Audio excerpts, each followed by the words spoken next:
शासकीय धान खरेदी केंद्रावर सन 2023-24 या वर्षामध्ये खरेदी केलेल्या एकूण धानापेक्षा राईस मिलर्सला भरडाईसाठी प्रत्यक्षात कमी उचल दिली।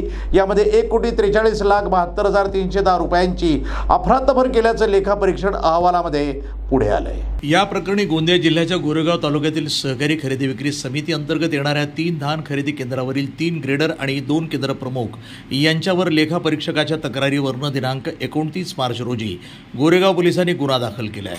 रमेश वट्टी वय 52 राहणार गोंदेखारी, मयूर हरिडखेडे वय 45 राहणार मोहोगाव, चंद्रशेखर बोपसे वय 45 राहणार म्हसगाव, धर्मेंद्र वट्टी वय 47 राहणार गोंदेखारी, धर्मेंद्र वट्टी वय 47 राहणार गोंदेखारी, सुदर्शन ठाकूर वय 50 राहणार चिल्हाटी असे गुन्हा दाखल करण्यात आलेल्या ग्रेडर आणि केंद्र प्रमुखांची नावं आहे। गोंदिया जिल्ह्यामध्ये खरीप आणि रब्बी हंगामामध्ये शेतकऱ्यांना हमी भावापेक्षा कमी दर मिळू नये यासाठी शासकीय धान खरेदी केंद्रावरून धान खरेदी केले जातं।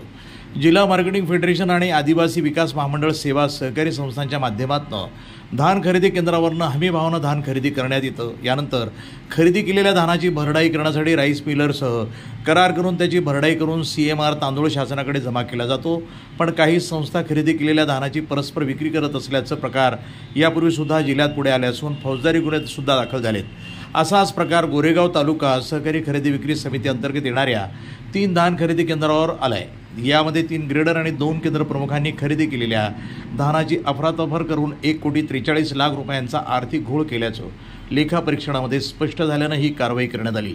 तर या प्रकरणी 5 जणांविरुद्ध गोरेगाव पुलिसांमध्ये गुन्हा दाखल करण्यात आला है। समस्या इस प्रकार की है कि यहाँ पे पिछले 3-4 दिनों से हम आ रहे हैं, आना जाना चालू रहता है हमारा, और यहाँ पे काफ़ी बड़े पैमाने पे बुजुर्ग लोग भी आते हैं। ये 4 से 5 मंजिल की इमारत है।